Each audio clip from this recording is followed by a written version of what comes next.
requerimiento para este tipo de cosas, para estas, para el diseño de acero. Entonces vamos a ver el primer.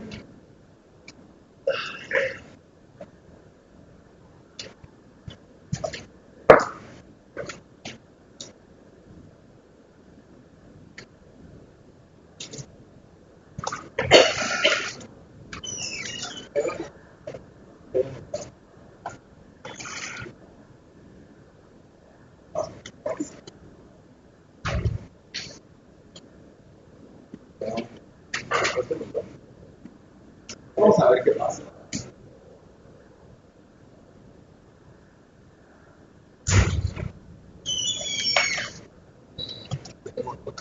Este es en el orden en que aparecen en el código. Aquí todavía hago la referencia al 2010, por ahí.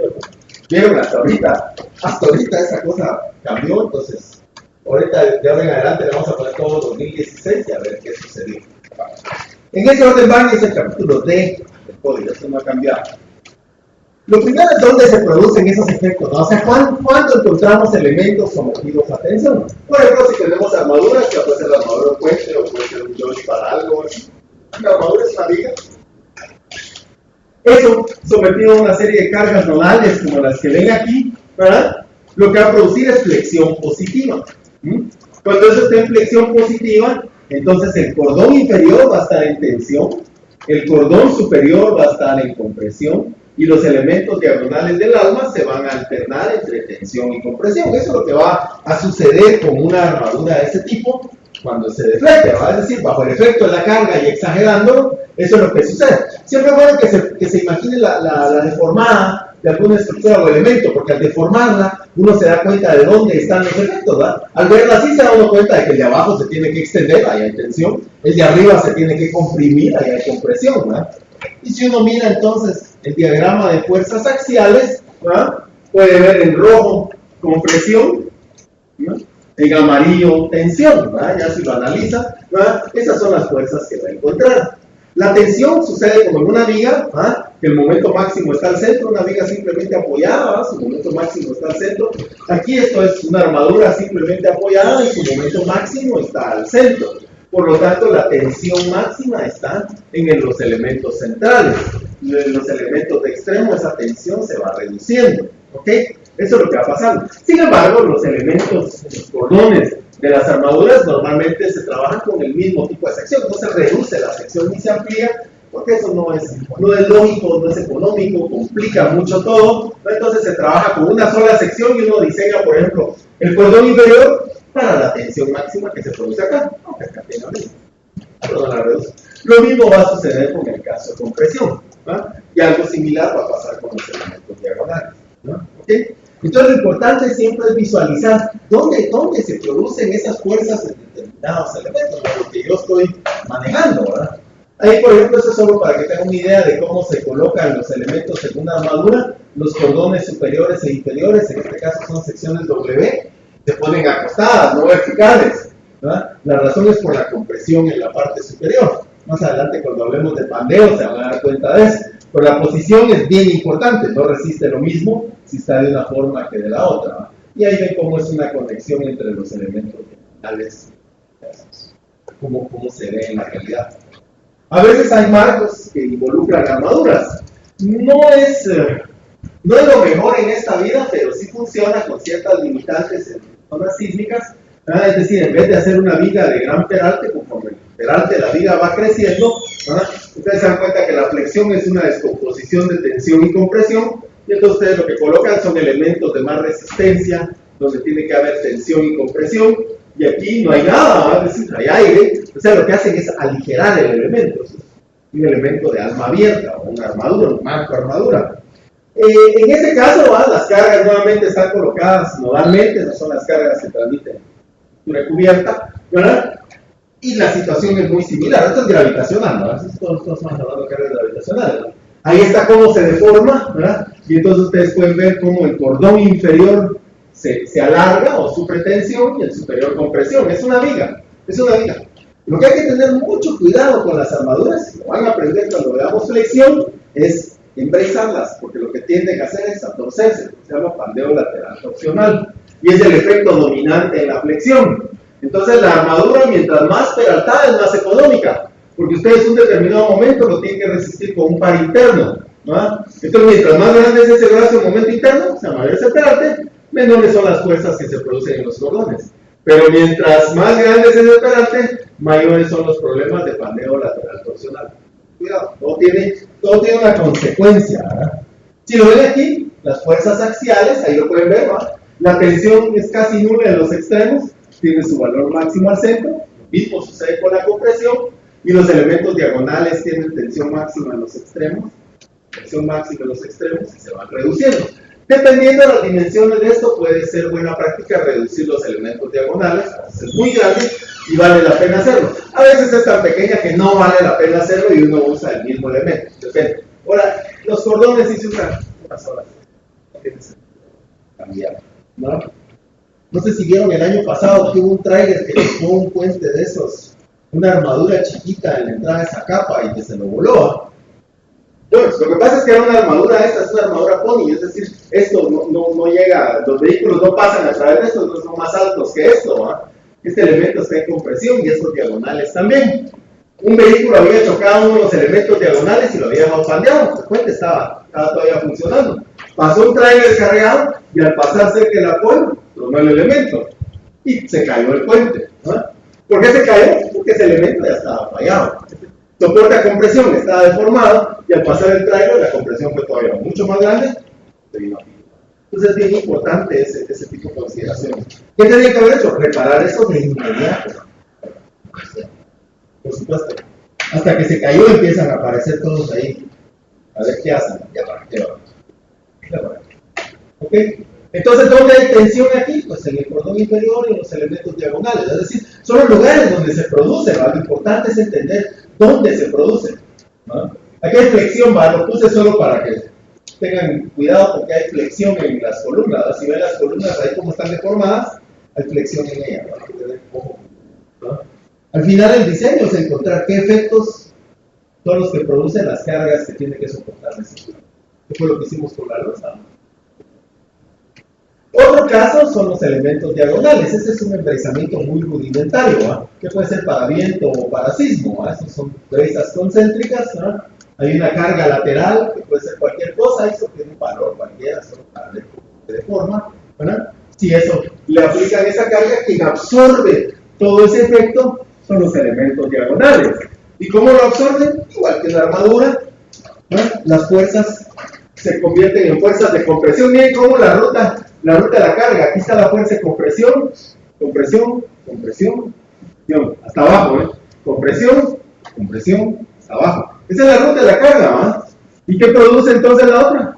Volteo, ¿va? La otra se quiere levantar, se quiere despegar de aquí, ¿verdad? Si esto no estuviera agarrado, eso se cae, eso se voltea. Que hay entonces tensión en los elementos alternos, ¿ah? Entonces, una fuerza como el viento o el sismo, que hace que la estructura oscile en ambas direcciones, hace cambiar sus elementos de tensión a compresión. Un sismo le puede inducir muchos ciclos de oscilación de una estructura en pocos segundos, ¿va? Entonces cambia los elementos de tensión a compresión rápidamente, en fracciones de segundo y en unos valores elevadísimos. Entonces, la estructura tiene que estar diseñada para que resista el peor de esos efectos. Ahorita estamos pensando sobre tensión. Estas columnas de aquí pueden estar sometidas a tensión. La fuerza que generan esas brezas puede ser tan grande que aquí hay hasta extracción. Eso quiere salirse del terreno, ¿verdad? Y la cimentación debe estar diseñada para resistir una fuerza de extracción. O sea, todo eso debe analizarse y muchas veces es la condición crítica, ¿verdad? Entonces ahí hay tensión. Aquí puse momentos flexionantes, pero en los elementos diagonales la flexión es básicamente nula, ¿verdad? Ahí casi no hay nada. Solo para comparar ahí valores, dimensiones, para tener una idea. ¿Qué secciones se pueden usar a tensión? Cualquiera. El acero es excelente material resistiendo tensión. Entonces, cualquier sección es buena para tensión, pero depende de las magnitudes de esas fuerzas que se usan. Por ejemplo, los perfiles W varían muchísimo, desde 6 y 8 hasta 44. Entonces, dependiendo de la fuerza, se pueden usar Ws grandes. Si tenemos, por ejemplo, embrezamientos sísmicos fuertes, pueden ser Ws. Canales, Para fuerzas más pequeñas, los canales no tienen dimensiones muy grandes, entonces si las fuerzas son livianas, el enraizamiento de canales. Las secciones WT son una opción si las fuerzas no son muy grandes. El problema que tienen estos hasta acá es la componente de compresión que generalmente viene de la mano, ¿verdad? Todos estos son malos resistiendo compresión, pues generalmente lo que los domina es la compresión. Pero sin embargo, en armaduras donde las fuerzas son chiquitas, todos estos funcionan bien, el doble ángulo o la WT o el ángulo simple. El ángulo simple solo funciona para fuerzas de tensión muy pequeñas. No es para grandes fuerzas. Por ejemplo, un edificio no lo pueden enraizar con regulares, eso jamás va a dar. Secciones muy buenas, pipes, secciones circulares, cuadradas, rectangulares, cualquiera de esas son muy buenas en tensión, posteriormente en compresión, cualquiera. Pero en general el acero es bueno resistiendo tensión. El acero, su función, su comportamiento básico es tensión y la afluencia de tensión. Entonces, casi cualquier sección es buena, pero dependiendo de la magnitud de la fuerza, que es lo que ¿qué se trata? ¿No? Y ahí pues aquí tengo una copia de la tabla 2.3 de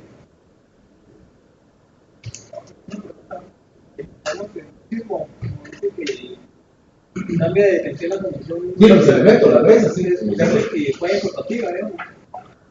como es fatiga.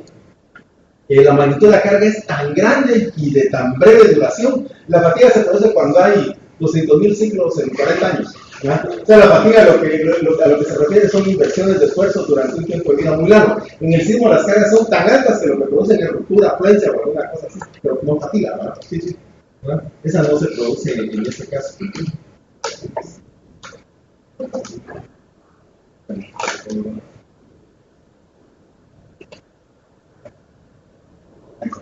Esa es una copia que hice yo en ¿cómo se llama? En Excel de la tabla que ya vimos en el manual. Hay que tenerlo en mente porque lo primero que van a necesitar al diseñar tensión es al escoger una determinada sección, bajo qué norma se fabrica, lo hablamos, y de acuerdo a eso, ¿verdad? ¿Cuánto es su FY y cuánto es su FU? FU es el límite de ruptura. En tensión se van a producir dos estados límites, fluencia y ruptura. Entonces, vamos a necesitar siempre ambos valores, ¿verdad? El código tiene una limitación de esbeltez que se ha vuelto recomendación. La esbeltez es la relación entre la longitud y el menor radio de giro de un elemento. El código ha pasado de un lenguaje en el cual tenía un límite específico y decía es prohibido que la esbeltez sea mayor que, a una recomendación. Actualmente el código solo recomienda, dice, preferiblemente la esbeltez no debe pasar de 300, preferiblemente, así, en esas palabras, ¿verdad? Sin embargo, esas recomendaciones del código, hay que tener cuidado, ¿no? Cuando recomienda algo es que es mejor que no pase de eso. Sí. Es como si ustedes se quieren ir de parranda y dice su papá, preferiblemente si vienen temprano, o sea, preferiblemente, o sea, la cosa no va a estar muy bonita si llegan muy temprano de madrugada, o sea, es lo mismo. Entonces es una recomendación que vale la pena seguirla. Por ejemplo, no aplica en el caso de tensores. No sé si han visto las naves industriales que tienen elementos que son varillas, que son tensores. No se aplica a los tensores porque si uno le aplica el límite de vertedad a los tensores, resulta que se vuelven tubos. Ya no son tensores.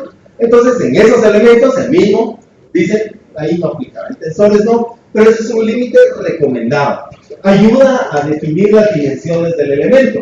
Muchas veces la esbeltez es el factor dominante y esa es una condición de servicio. No hay resistencia, es rigidez. La rigidez del elemento está relacionada. Los tensores o colgantes no aplican con esa limitante, es una recomendación. Ya vamos a ver, ya vamos a abrir el 360 a ver si han cambiado respecto. Bien. Vamos.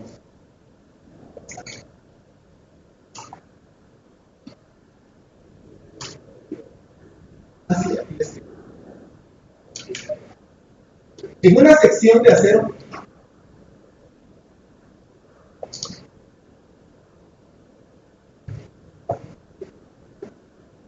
tal y como les dije al inicio, ¿va? En el acero pueden pasar tres cosas, ¿va? O algo fluye, o algo se pandea, o algo se rompe. Y todo el diseño va a andar girando siempre alrededor de esos tres estados límites. Por ejemplo, aquí estas son brisas sísmicas de un edificio como 4 o 5 niveles durante el terremoto de COVID, ¿verdad? Y aquí falla la brisa en la zona donde hay un área menor, donde estaban estos agujeros de pernos. Eso se conoce como ruptura en tensión, ¿verdad? Obviamente ese no debe ser el estado dominante en una brisa. En una brisa debe darse la posibilidad de que fluya antes de que se rompa. Todo el diseño sísmico va enfocado a evitar que esos estados límites sucedan. Y la forma de evitarlo es a través de ciertas normas y reglas. No es una nota en un plano que diga, no debe romper, no, eso no funciona. O sea, hay que diseñarlo, hay que hacer un trabajo para que eso suceda. No llega solo, ¿verdad? Pero a lo que voy es que ese edificio no cayó, pero quedó sumamente dañado porque precisamente se fracturó una brecha en su conexión, o sea, el estado límite de ruptura en tensión dominó el comportamiento. Y ahí se acaba la resistencia lateral del elemento. Entonces, esa es ruptura, ¿no? Entonces van a haber dos estados límites, uno se llama fluencia y el otro se llama ruptura. Me voy a ir al código, vamos a abrirlo. Aquí hay de nuevo, y vamos a ir explorando. 360.16.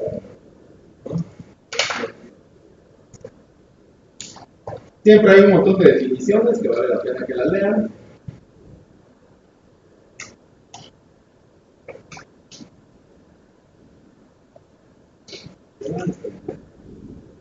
Bien. Pues, el capítulo D es el que se refiere al diseño de elementos en tensión, ¿verdad? Y siempre cada capítulo está organizado en una serie de partes y dice a qué aplica, ¿verdad? ¿Qué es lo que viene aquí? El límite de test, la resistencia en tensión, vamos a ver qué es el área neta efectiva, elementos armados, elementos conectados por pines, estos que son IBARs que están más en este tipo de secciones. Aquí está, ¿verdad?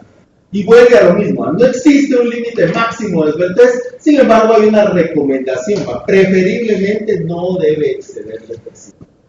Entonces en nuestros diseños sí nos vamos a acostumbrar a mantener ese límite de atención. Cuando ustedes ya sepan lo que están haciendo, entonces ya pueden tomar una decisión y decir, bueno, en este caso puedo compasarme, ya es una decisión, ¿no? Y no aplica para tensores, ¿no? Para barras, colgantes y ese tipo de elementos. Ok, entonces a un elemento en tensión le pueden pasar dos cosas, y aquí están los dos estados límites que suceden en tensión. Puede fluir en la parte gruesa de la sección, es decir, lejos de la conexión, donde no hay pernos, ni agujeros, ni nada. Eso se conoce como fluencia en el área gruesa. Un elemento puede fluir en el área gruesa, y eso es lo que preferiblemente hay que dominar, o se puede romper en el área neta. La foto que les enseñé del sismógrafo es una ruptura en el área neta, ¿verdad? Eso puede ocasionar ya el colapso de la estructura. El código, como les mencioné el otro día, viene en un lenguaje dual, el RFD y ASD, desde la edición del 2005, fue la primera vez que apareció. Es decir, está la ecuación básica, eso va a aparecer siempre. N es nominal, ¿verdad? Es la capacidad nominal de influencia en el área gruesa, la capacidad nominal en ruptura en el área neta efectiva. Si ustedes están diseñando por el RFD, ese valor se afecta por phi, y eso se convierte entonces en capacidad por el RFD. ¿Verdad? Si están usando ASD, ese valor se divide por omega y se convierte en carga admisible. ¿Okay? No quiere decir que se combinen, que se mezclen ni que se usen ambos. Yo he oído ahí malos principios. ¿Verdad? Se diseña por el RFD y se chequea por ASD.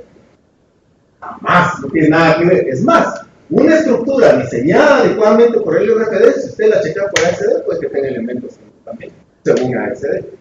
¿Sí? O escogen una metodología.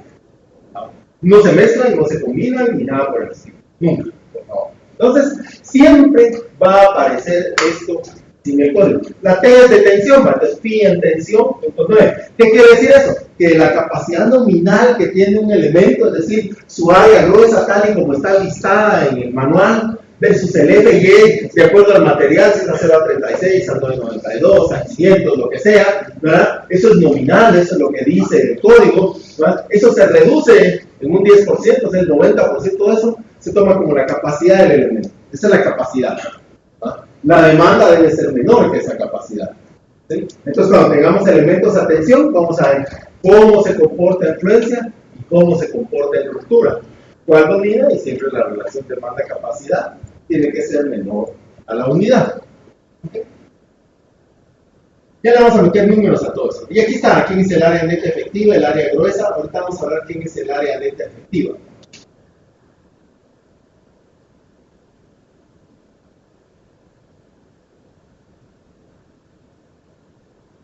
Y aquí viene un efecto interesante.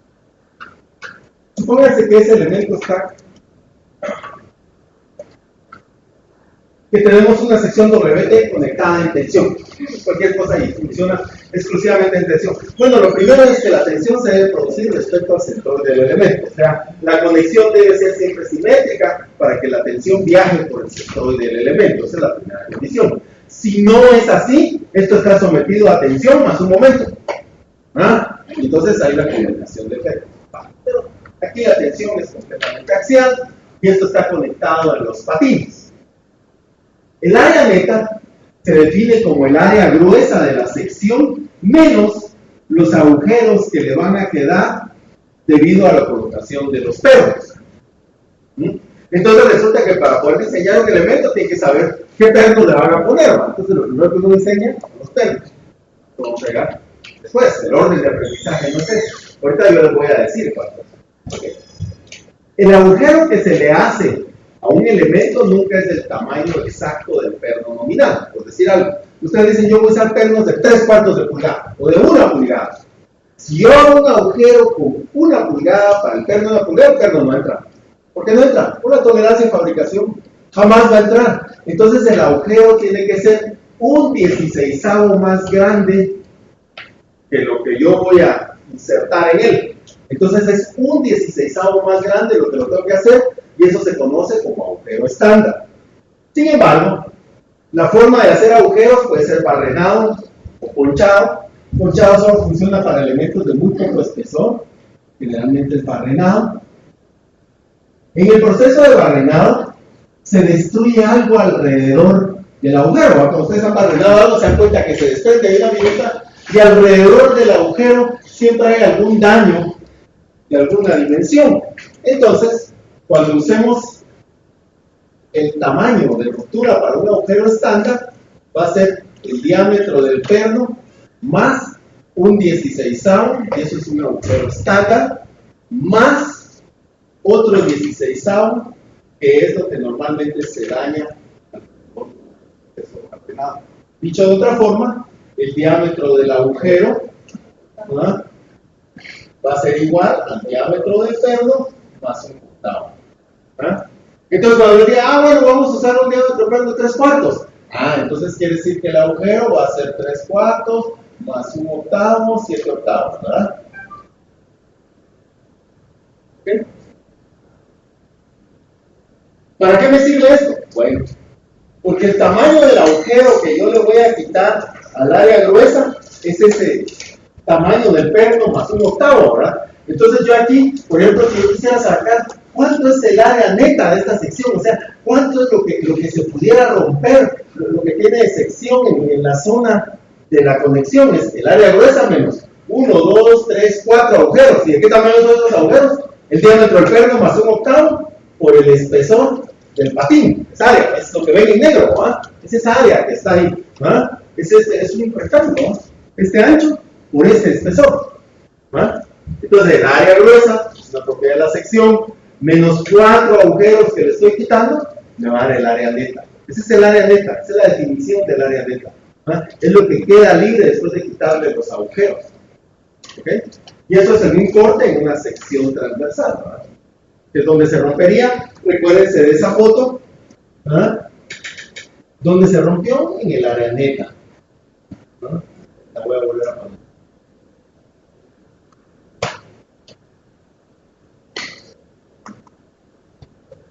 ¿Ah?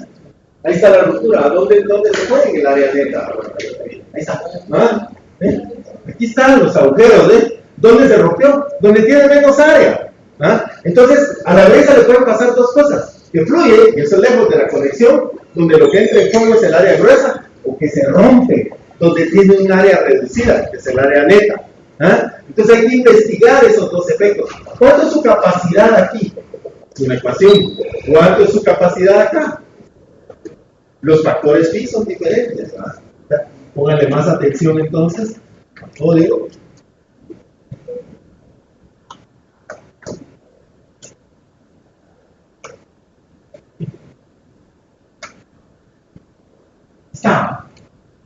Phi no es lo mismo, ¿verdad? Su capacidad de influencia, 0.9 de FY a G. Su capacidad de ruptura, 0.75 de FU, que es mayor que FY, por AE. Es el área neta efectiva.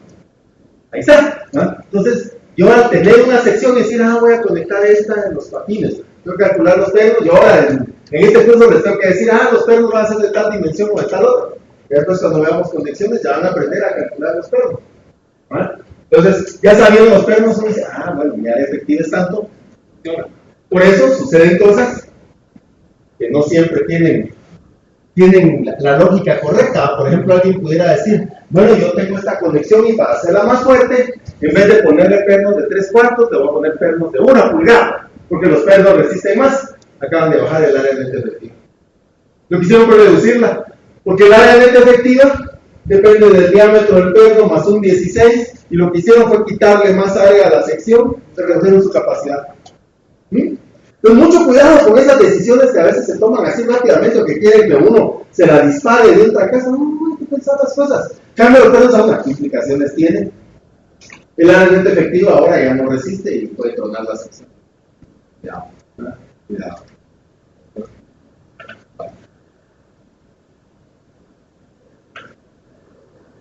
Por ejemplo, entonces, ahora viene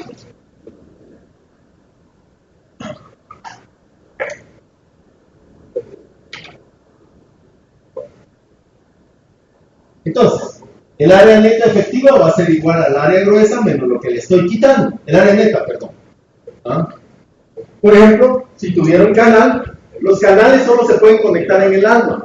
No se pueden conectar en los patines porque esto no es paralelo. No hay forma de colocar pernos ni nada ahí, no se puede. Ahora, que no son de toda la sección, pero eso es otra historia. Entonces, generalmente es en el alma. ¿Verdad? Entonces, ¿a qué sería igual el área neta de esto? Bueno, el área gruesa menos 2 agujeros. O sea, si yo saco una sección transversal de eso, 2 agujeros. ¿De qué tamaño? Digamos que el perno sigue siendo 3/4, ¿no? 3/4 más 1/8 por T web. Ahora es el T web de esa sección. Eso que ven en negro, ese es el área que le tengo que quitar. No hay formulitis, no hay nada. Hagan su esquema. ¿Qué le estoy quitando? Ese es el área neta. Le estoy quitando 2 agujeros. ¿Okay? Entonces el área neta va a ser el área gruesa menos el área de esos 2 agujeros. Miren el caso del angular.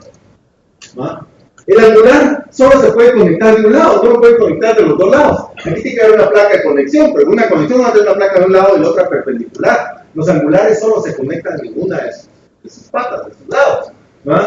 Entonces, ¿a qué es igual? En este caso, aquí es un poco más trucoso porque los pernos están estaqueados, están colocados ante el bolillo. Eso funciona en angulares grandes. La razón de hacer eso es hacer más corta la conexión. Normalmente puede ser solo un agujero, y entonces el área neta va a ser igual al área gruesa, si solo tuviera un agujero, menos el área de cero. ¿A qué va a ser igual? Al diámetro del perno más 1/8 por el espesor del angular. ¿Ok? Entonces, depende de qué estén conectando, así es como se van a tratar los distintos elementos. Y entonces aquí aparece un concepto que es propio del área neta, que se conoce como retraso de cortantes.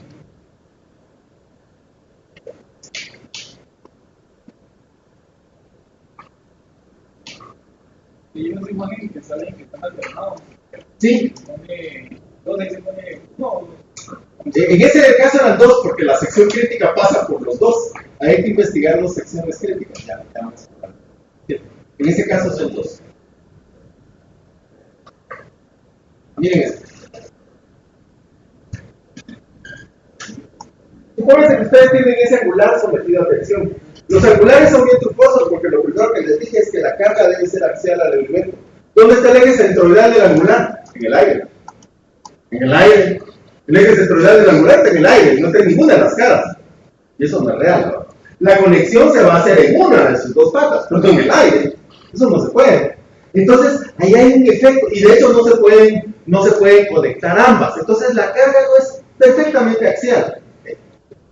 Y 2, si ustedes piensan en la afluencia en el área gruesa, dicen, sí, pues FY por AG de la sección va a ser la capacidad de esto, lejos de la conexión. Pero ¿qué pasa en la conexión? En la conexión solo está agarrado un lado del angular cualquier otro elemento, el otro está libre. Entonces, el esfuerzo de tensión no es uniforme en todo el angular. Hay una parte del angular que de hecho no va a estar sometida a ningún esfuerzo, ¿va? Por ejemplo, vean ahí, ¿va? El esfuerzo va a ser más o menos de esta forma, ¿va? Aquí empieza máximo en el agujero, agarra todo un lado y poco a poco va absorbiendo todo el angular hasta que lejos de la conexión ustedes pueden decir, sí, la capacidad es por el área gruesa, pero aquí, si ustedes hacen una sección exactamente aquí, esta parte del angular no está haciendo absolutamente nada. Ustedes pudieran quitarla, que no reduce la capacidad del cuerpo, no vale la pena, pero pudieran quitarla, ¿no? No está haciendo nada, pero no está conectada, está libre. Si está libre, no puede transmitir fuerzas, ¿ah? ¿Ok? Entonces, hay un efecto aquí que se llama retraso de cortante, ¿sí? Que depende de la longitud de la conexión, ¿verdad? Es decir, hasta qué punto toda la sección empieza a trabajar completa. O visto de otra forma, ¿cuánto de la sección en realidad está trabajando aquí en esta parte? Esto que está aquí no está haciendo nada. ¿Cuánto es esto? Lo tengo que medir, ¿verdad? Porque para poder calcular la capacidad de ruptura, no puedo usar toda el área de la sección porque estaría dándole más capacidad, estaría asumiendo que esto es capaz de resistir fuerzas, y no es cierto. Esto que está aquí no está haciendo nada. Eso se conoce como área neta efectiva. Es decir, un factor del área neta, ¿verdad? Lo que hace el código para hacerlo fácil es, hay una forma de calcular entonces qué porcentaje del área neta en realidad está entrando en juego en esta sección, ¿verdad? ¿Cuánto? ¿Cuánto? ¿Cómo lo evalúo? Ok, pues va a depender de la longitud de la conexión, de los términos que estoy utilizando, de la sección. Aquí lo pueden ver, ¿eh? Si hacemos una sección en este punto, esto que está aquí no está haciendo nada, ¿no? Entonces el área neta efectiva va a ser el área efectiva, que es el área gruesa, menos el área del agujero, por un factor para quitarle esto, ¿va? O sea, lo que está resistiendo la ruptura es solo lo que está ahí abajo, ¿va? ¿Ok? Eso se conoce entonces como retraso de cortante. Y entonces cuando se calcula el área neta efectiva, hay que multiplicar el área efectiva por un factor U. U es como lo denomina el código, el retraso de cortante. La forma en que está definido, si nos vamos ahora hacia el código,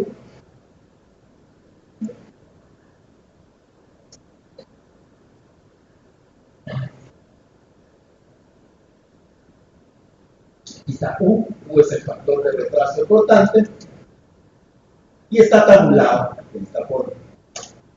Lo primero es concepto. Si todas las partes de la sección transversal están conectadas, no hay retraso cortante. Es decir, yo tengo, por ejemplo, la sección W, ¿no? Y la sección W está conectada en sus patines y en su alma, toda la sección está participando en la zona de ruptura, ¿okay? Porque toda está conectada. Entonces, lo primero es eso, ¿no? Si todas las partes de la sección están conectadas, U es 1. Entonces, de lo contrario, dependiendo qué porcentaje de esa sección esté conectada, U va a ser un factor de reducción, nunca va a aumentar, U va a ser 1 o menos. Bueno, y aquí entonces da varios tips. Las primeras son las fórmulas generales, sin embargo, de estas ya las cambiaron. Sin embargo, el código las pone de una forma más fácil. Váyanse a la parte 7 y 8. Por ejemplo, miren esto, la 8. Ángulos simples y ángulos dobles, dice, ¿va? Cuando tienen 4 o más termos en la línea de dirección de carga, U es 0.8. Ya, fácil, ¿verdad? 3 en la línea de carga, U es 0.6. ¿Qué es la línea de carga? Veamos este.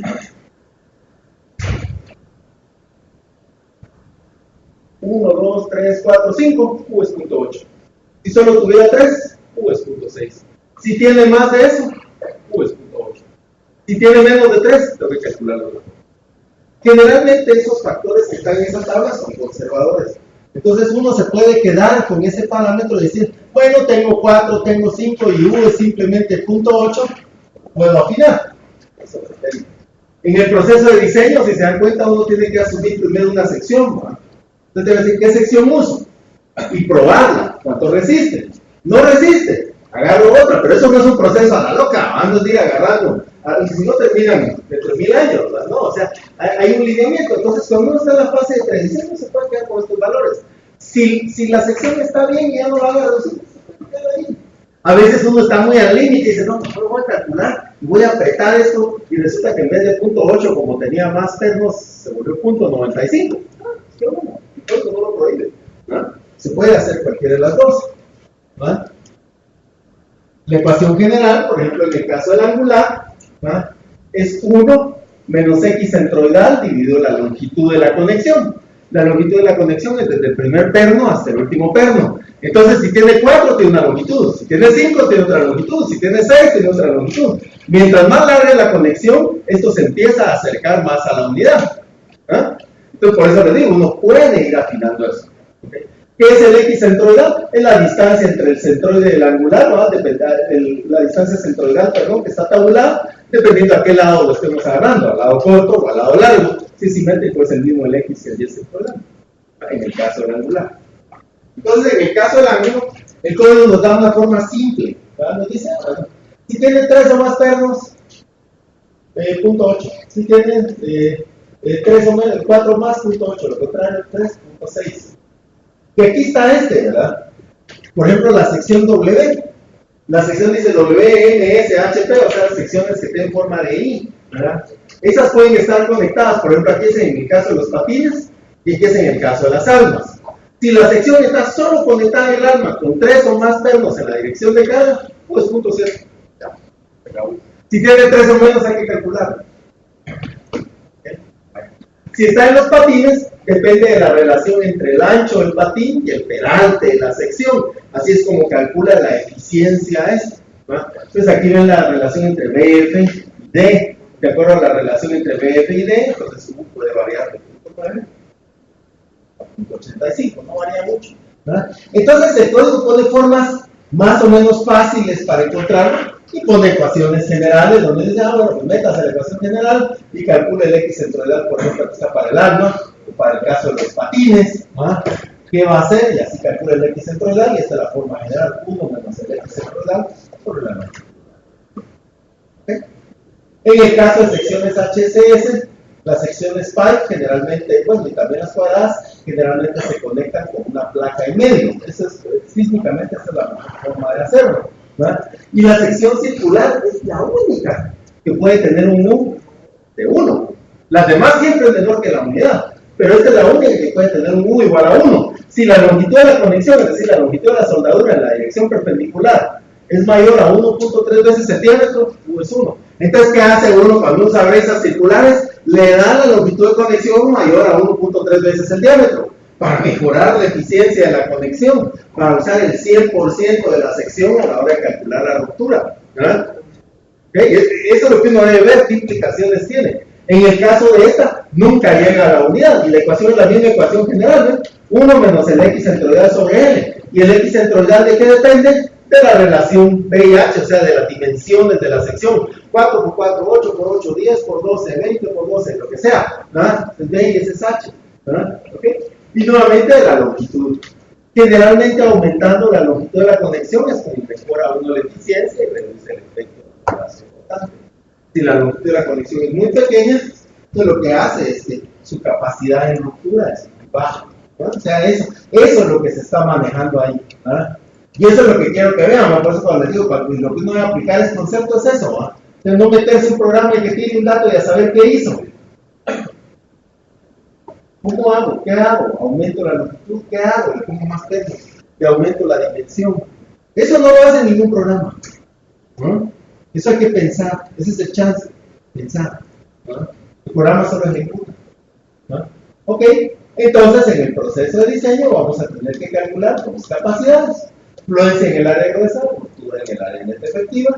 Para calcular la ruptura vamos a tener que asumir algo en una conexión, ver cuánto es el retraso importante, si resiste o no resiste, y en base a eso tomar los decisiones. Ese es el proceso, es puramente iterativo, ¿no? Es decir, va cambiando, ¿no? Va haciendo iteraciones, no sale de primera intención, ¿no? ¿Okay? Entonces este también tenganlo a la mano porque va a ser el primero que vamos a empezar a... Metámosle algunos números y veamos cómo funciona. Voy a guardar esto ahí en la mano.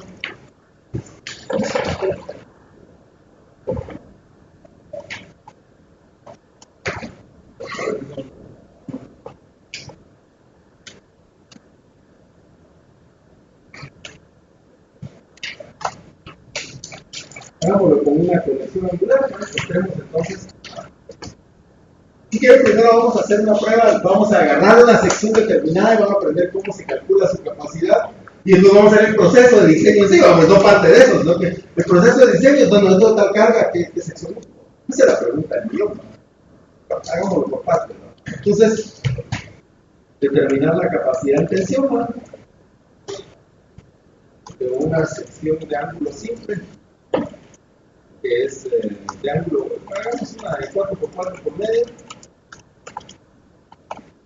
¿no? Está conectada,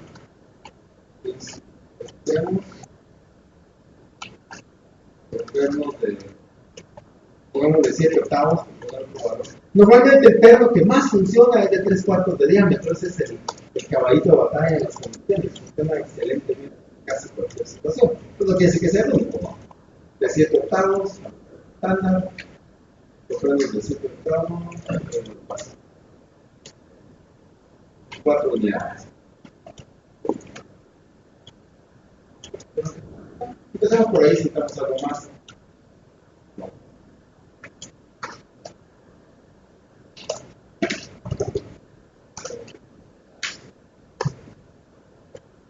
¿Cuál estado límite? Limita la capacidad del elemento. La longitud es de 15 pies.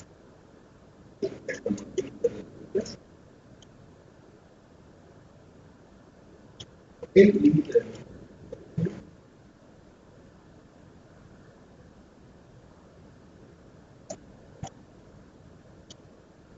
dos preguntas ahí.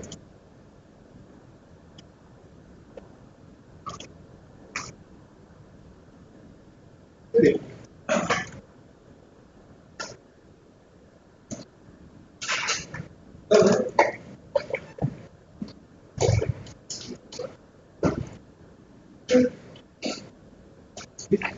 Vamos. Entonces, ¿qué dice? Hay dos estados límites, ¿verdad? De acuerdo a lo que dice el 360-16.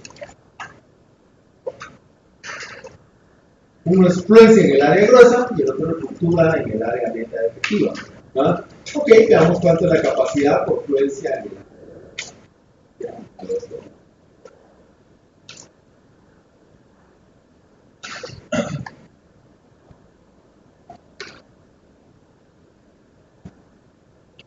Ese es el primer paso.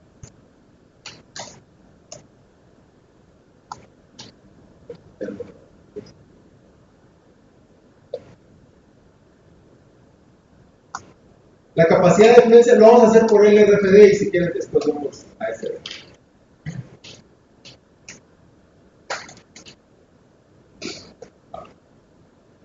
Entonces pide la capacidad nominal es igual a FY por AG. Y la capacidad nominal es igual a Pi por FY por AG. De la ecuación de arriba.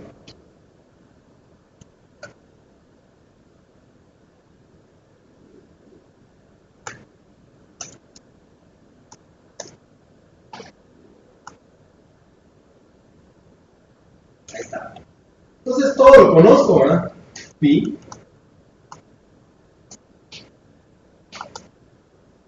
FY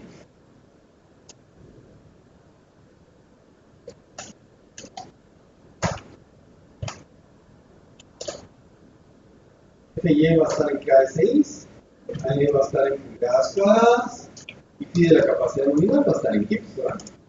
Kips sobre pulgada cuadrada por pulgada cuadrada. Bien importante las unidades. Pi es 0.9, ¿verdad? Lo estoy leyendo ahí arriba, ¿verdad? Pi en tensión es 0.9. Dice es un angular de 4x4 por media. ¿Cuánto se FY? ¿Qué material se usa para eso? ¿Cuál es su FY? ¿Cuál? Acero es todo, ese es el curso, ¿no? ¿Cuánto es el FY? ¿Qué material usan en los angulares? ¿Bajo qué normas se producen? No, parece que no son todas, ¿no? Vamos, están dormidos. Saquen una hoja, le ponen su nombre y me dicen, ¿qué les pasa? les pasa? Nadie sabe. Búsquenlo, no sé qué sabe de memoria. ¿Dónde lo encuentran? Ustedes Araganes. Piensen. Quítense la cabeza. Acabaron las vacaciones.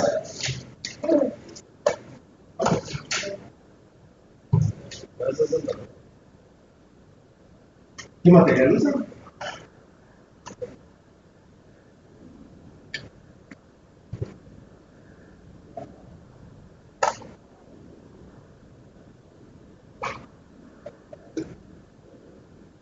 Vamos. Aquí la- Y el libro hermano. No esperen que yo se los diga todo, si no, no van a aprender. Héctor, A36, ¿cuánto se le pide el A36? 36. Perfecto, muy bien. Ajé, bueno, esa es la propiedad de la sección, entonces me voy, a eso sirve el manual.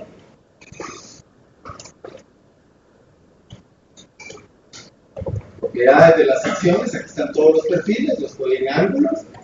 ¿No? Entonces busco el angular de 4 por 4 por 3 octavos. Está, 4 por 4, están todos los posibles, aquí está 3 octavos. Área es esta columna que está acá, 2.86 pulgadas cuadradas. Entonces, pi de y por aquí. 92.66. 92.000 libras. Es una grosería. La capacidad de tensión de los elementos es alta. Eso es fluencia en el área gruesa. Pero hay que ver cuánto es la capacidad de ruptura en la conexión. ¿Va? Aquí me dicen cómo está conectado, porque no sé cuál es el que domina. Entonces, capacidad por ruptura en AE, la área neta efectiva. Entonces, eso es el código.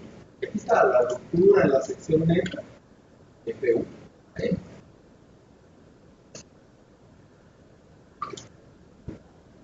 Entonces, pide la capacidad nominal.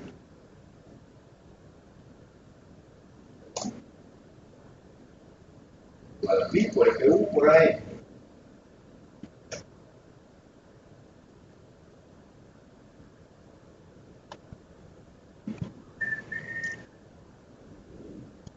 AE. Entonces, les explico pi.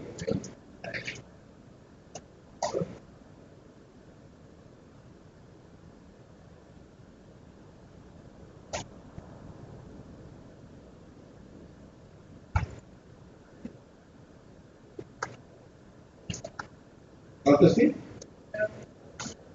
No, 75. Correcto. ¿Cuánto es FU para la 0 a 36?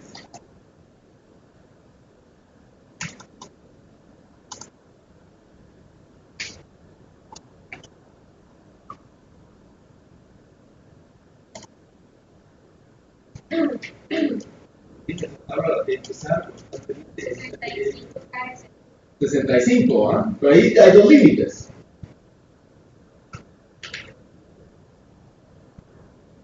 Solo hay uno.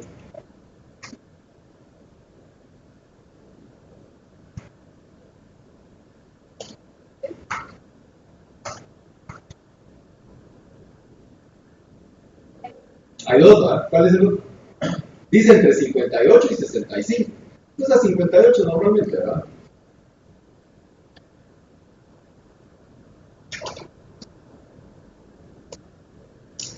Bueno, de hecho es 80, 58 a 80. Por eso, trabajo es código en mano, manual en mano, todo en mano. No es a la hora del examen, ay, ahí lo tengo, si no sé irlo a ver y ya. ¿Qué página está? ¿Cuál es? 58. Área neta efectiva. Esa no la obtengo solo así. Entonces, ¿cuál es la definición del área neta efectiva? El área neta efectiva es igual al área neta por el factor U de reemplazo cortante. Entonces, esto es igual a 1 por área neta. Váyanse por partes, ¿verdad? U, ¿Cuánto vale U? La tabla que está ahí en el título D. Me voy a la parte más simple, ¿va? Y dice, va, para angulares, ¿va? Con 4 más pernos en la dirección de carga, U es .80. Yo dije 4, ¿verdad? 4, ahí está, U es .80. ¿Va? ¿Sí? Ahora calculemos cuánto es el área neta. El área neta, por definición, va a ser igual a ¿qué? Al área gruesa menos lo que está perdiendo de agujeros, ¿verdad?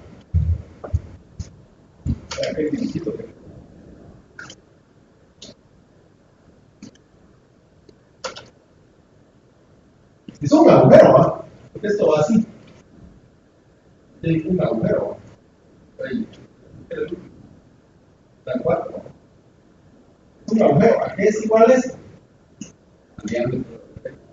¿A qué es igual esto? Al espesor del angular.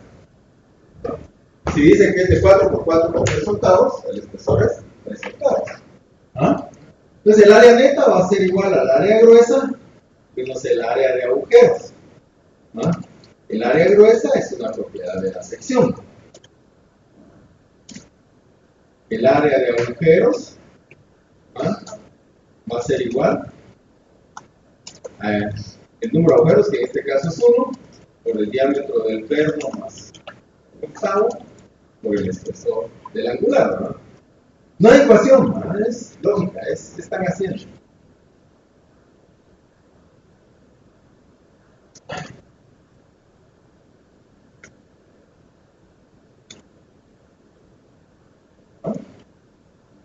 ¿A qué es igual el área gruesa? Bueno, ya lo vimos, el área gruesa es el mismo valor que tenemos acá, de 2.86. El diámetro del perno lo voy a ingresar aquí y el espesor del angular. Más fácil, ¿no? Y de ahí todo lo van operando para que no se les haga ahí.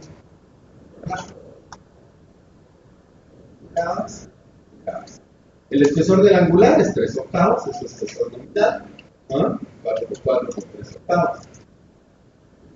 Diámetro del perno dice 7 octavos más 1 octavo son 8 octavos, o sea, 1 pulgada. Entonces el área de agujeros es dB más 1 octavo, perdón, aquí queda solo dB, ¿verdad? 7 octavos. Y aquí ya le pongo el más 1 octavo, si para ponerlo ahí más por el espesor. Está. Entonces, ¿cuánto es el área neta? El área gruesa menos lo que le quité de agujeros, ¿verdad? De agujeros. ¿Y cuánto es el área neta efectiva? U por el área neta. Es pura definición más. U por el área neta. ¿Y cuánto es su capacidad entonces? Pi por U por ahí. Pi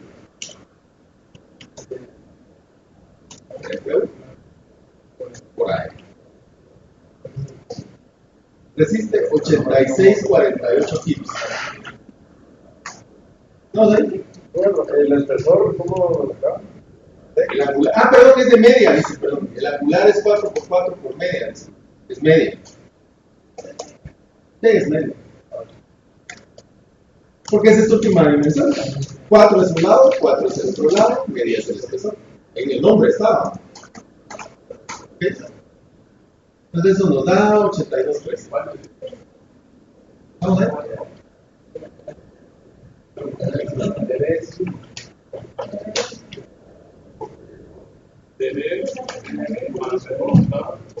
Vamos. ¿Qué estado límite domina? Fluencia resiste 92, ruptura resiste 82. ¿Quién domina? ¿Qué le pasa a ese angular? Fluido se rompe. Fluido se rompe. Se rompe. La carga empieza a aumentar. Cuando es 82, se rompe. No llega al 92, 66. Se rompe. El estado límite que domina es el menor. ¿Ah? A esa carga va a llegar. Ustedes lo empiezan a cargar y cuando llegue ese valor, eso se rompió. ¿Ah? Se acabó. ¿Ah? Entonces, el estado límite que domina es ruptura en el área neta efectiva. Esa era la primera. Primero, ¿cuánto resistía? ¿Va? Entonces, la capacidad, ¿va? Capacidad del angular.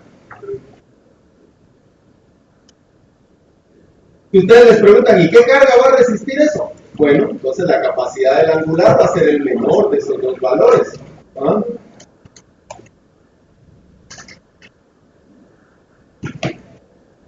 ¿Ya? El menor entre este y este. Ahí llegó, ¿ah? No pasa de ese dato. ¿Ah? Cuando llegue ese número, se rompe. Esa es la capacidad del angular.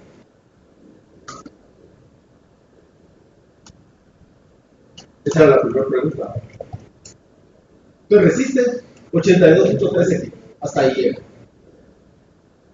La siguiente pregunta, ¿cuál estado límite domina? Bueno, ruptura, ¿verdad? Es decir, no va a pasar de ese valor, quiere decir que la ruptura va a ser el estado límite dominante. ¿No? ¿Okay? Nunca va a fluir. Para fluir tendría que llegar a esta capacidad, nunca la va a alcanzar. Se va a romper. Ese es el estado límite dominante. De ahí lo siguiente es, si la longitud es de